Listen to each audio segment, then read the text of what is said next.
போன வீடியோவில் glucose best fuel நம்ம உடம்புக்கு அப்படின்ற மாதிரி சொல்லியிருந்தேன். அதுக்கு என்ன ரீசன் அப்படின்னு சொன்னால், குளுக்கோஸ்லேருந்து எனர்ஜி வரும்போது 2 பை ப்ராடக்ட்ஸ் வருது, H2O அண்ட் CO2, அதாவது கார்பன் டை ஆக்சைடும் வாட்டரும். இந்த கார்பன் டை ஆக்சைடு நம்ம சுவாசம் மூலமாக வெளியில் வந்துடுது, H2O கிட்னிலேருந்து யூரின் மூலமாக வெளியில் வந்துடுது. எனர்ஜி ப்ராப்பராக நம்ம உடம்புக்கு கிடைக்குது. ஸோ எந்த பை ப்ராடக்ட்டும் உடம்புல அக்குமுலேட் ஆகிறதில்ல.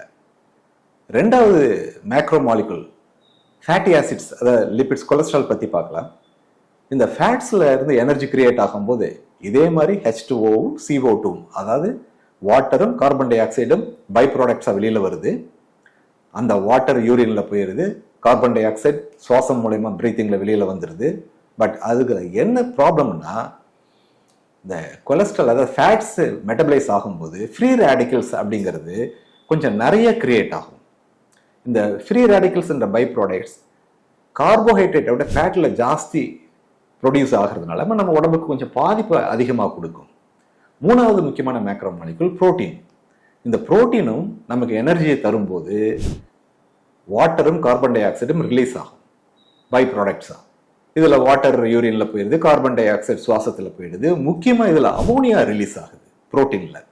இந்த ammonia it is very dangerous for our brain and nervous system.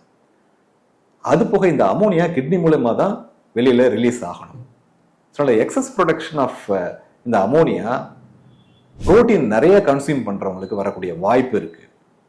இந்த 3 மேக்ரோ மாலிகுலில் இப்போ உங்களுக்கே புரிஞ்சிருக்கும் எது பெஸ்ட் ஃபியூவல்னா, கம்மியான பாதிப்பை உண்டு பண்ணக்கூடிய நிறைய எனர்ஜியை கொடுக்கக்கூடிய கார்போஹைட்ரேட் தான் பெஸ்ட் ஃபியூவல்னு உங்களுக்கே புரியும். ஸோ இப்போ இந்த கார்போஹைட்ரேட் பற்றி நம்ம உடம்புல இருக்கக்கூடிய ஒரு 3 முக்கியமான மெட்டபாலிக் ஸ்டேட்ஸை பற்றி இப்போ இந்த வீடியோலையும் பார்த்துருவோம். 3 முக்கியமான மெட்டபாலிக் ஸ்டேட். முதலாவது போஸ்ட் மீல், அதாவது சாப்பிட்ட உடனே இமீடியட்டாக இருக்கக்கூடிய ஸ்டேட். ரெண்டாவது early starvation, early starvation otherwise called fasting state. மூணாவது late starvation, that is more then 24 hours. இந்த 3 ஸ்டேஜில் தான், 3 மெட்டபாலிக் ஸ்டேஜில் தான் நம்ம பாடி இருக்கும். அதை பற்றி இந்த டீட்டெயில் பார்ப்போம்.